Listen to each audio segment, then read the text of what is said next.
Hey, what's up? It's Robert Fithen, and recently the YouTube channel Parlogram Auctions did a video on this album, the Beatles' U.S. Help album. They talked all about the artwork and how it came to be and what's the deal with all the instrumentals. Who the hell is Ken Thorne? What's he got to do with anything? And Parlogram Auctions, I'm sure you've heard of the channel. You probably have seen the videos, but if not, check them out if you're a Beatles fan. You have to, because it's an incredible YouTube channel, especially if you're more like me and you're more like into things like pressings and different versions all around the world of albums and kind of like more of the discography of the Beatles. There's none better than Parlogram Auctions, so check that out. So it was all explained in that video, and I know a little quirky little thing about this album that I kind of figured out that never really gets mentioned. And so I just mentioned it in the comments, and wow, did it get a reaction. Quite a reaction. A lot of negative reaction. It was just a quirky little fact about the Beatles' U.S. Help album. That's all it was. And here it is. A lot of people say that the first time sitars were on a Beatles album was Rubber Soul.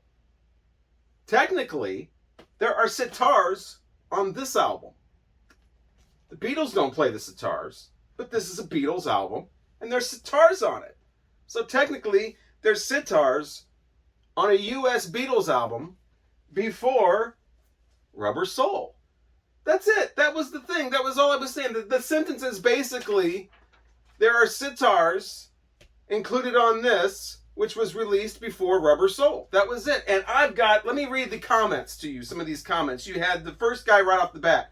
No, the sitar was first used on Norwegian Wood on Rubber Soul. No, I just explained. There's sitars on here. This was released first.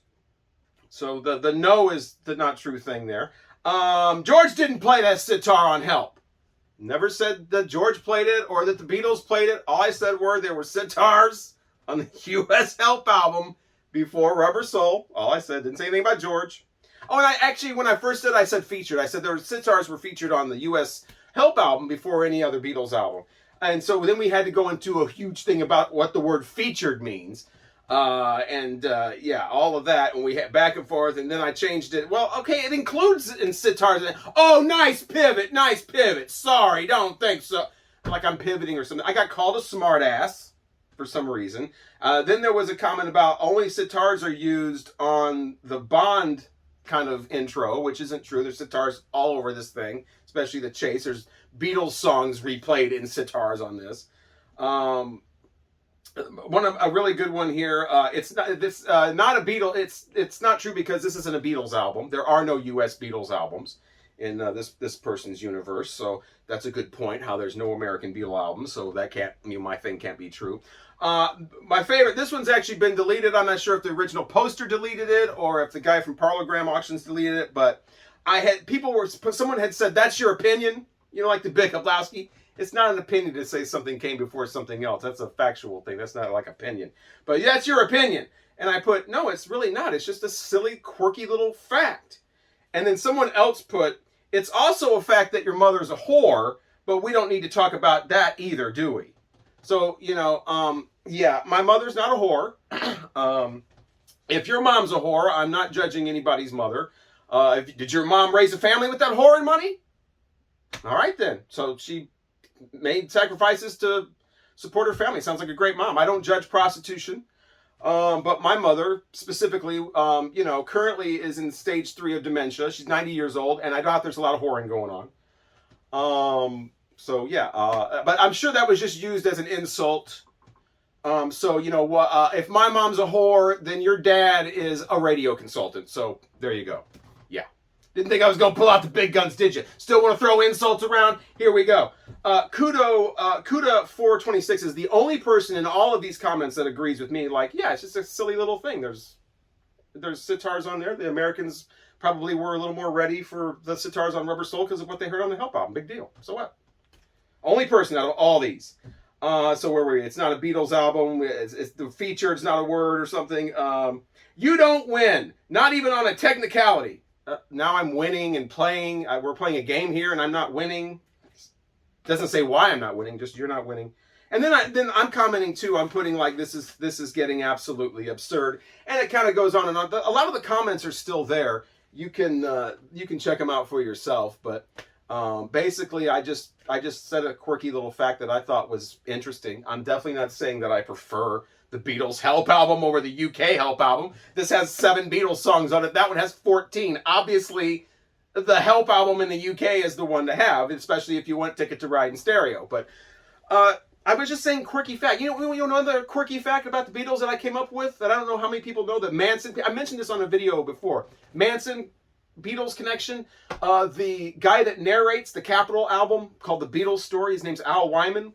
The guy who narrates that album is the same guy who led the investigative team who found the bloody clothes in the Manson family stuff in LA. When the LAPD couldn't find them, that news team found them, found the bloody clothes, Sharon Tate and all that. The guy who headed that investigative team is Al Wyman, the same guy who narrated the Beatles story. So that's another quirky fact. It doesn't mean anything. It doesn't take anything. It doesn't change the Beatles' history, just like this does it. It doesn't. I'm not saying that this is. I'm just saying that this has sitars on it, and nobody ever says anything about that. And I think that's strange. That the general story is, oh my God, sitars were never heard on a Beatles album until Norwegian Wood. And yeah, that's the first time they were used properly in a Beatles song played by the Beatles. But there were sitars in this, and I just think it's strange that no one ever mentions that. But I did not know I was going to start an absolute war. I'm in that thing reading these comments. I think I'm talking to a Dire Straits fan club. There is so much like just pompousness and just assholes. It's like, what in the hell? I thought you guys were Beatles fans. So I did get a comment in there that said, that was like trying to explain me. It's like, and they even use my name. They're like, Robert. What you have to understand is that English people are really protective of their countrymen Beatles.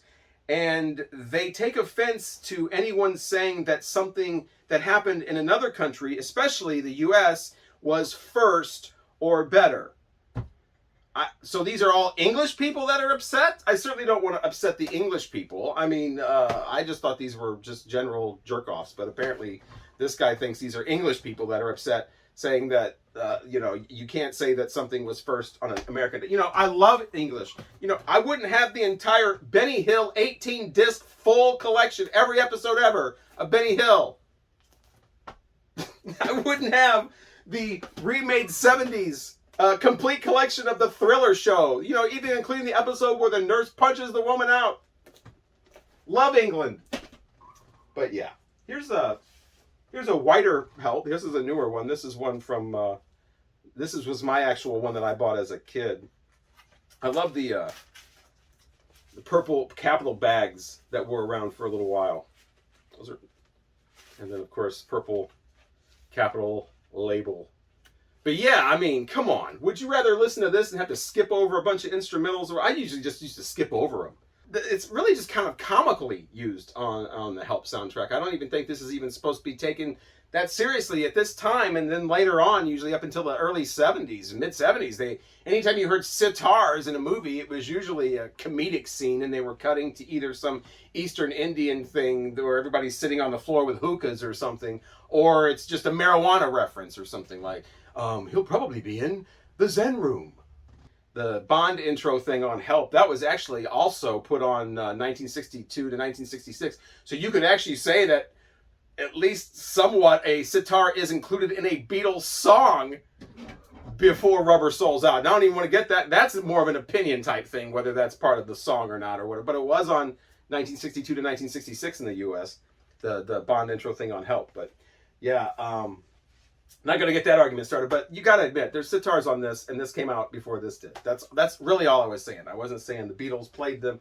This is a Rubber Soul that I have. I like this one because it's on that Lime Capitol label. I don't have any other Beatles albums on this Lime Capitol. I see this Lime Capitol, I always think of Grand Funk Railroad or early Steve Miller Band, but yeah, I just think that label works really well with this kind of folky kind of soul that Rubber Soul has. But yeah, Rubber Soul, Help. This has sitars on it. This was out first. Sitars and actual Beatles songs played by the Beatles on this. Can we stop? So hopefully I haven't upset anyone. I was just trying to explain. Quirky quirky little fact. I know I've used that word a lot, but that's really what it was. It was just a quirky little, silly little fact. Like, woohoo.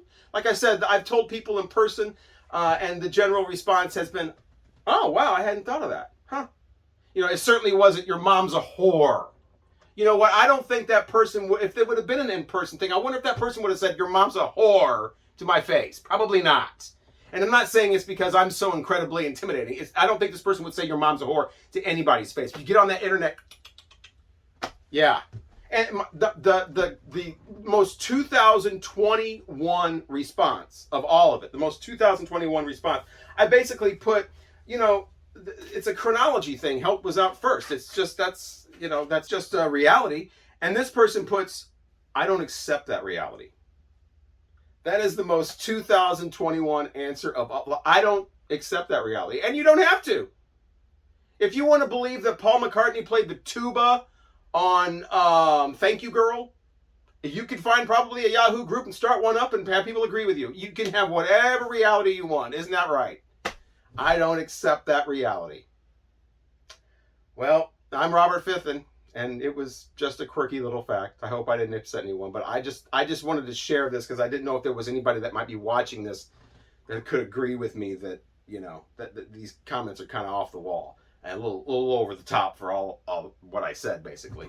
And even if you don't care about the Beatles or sitars or what's on what album or what came first or whatever, you got to think that it's kind of interesting to see how far some people will go, how desperate some people will get when there's just some weird fact and they don't want it to be true. And they will do anything, pick a word, twist your words around, throw in facts that you didn't even say. And when it's all done and the tank is empty and you got nothing left, well, you know what? Just hell with it. Your mom's a whore. I got nothing, man. Your mom's a whore. So thanks for watching. I'm Robert Fithen. Please subscribe so you don't miss any of the videos that are coming up. You never know what controversy may arise next or controversy. Also, hit the like button, please, if you like the video, because there'll be plenty of people, I think, hitting the thumb down thing. So let's try to get the percentage, somewhere up. So please consider hitting the like button if you liked the video. And let's all try to start agreeing on facts, at least. Facts. Let's start trying to act like Beatles fans. Be cordial to each other. You know what I'm saying? You don't have to act like Beach Boys fans. We're above that. Now, come on. I'm Robert Fithen. Thanks again for watching.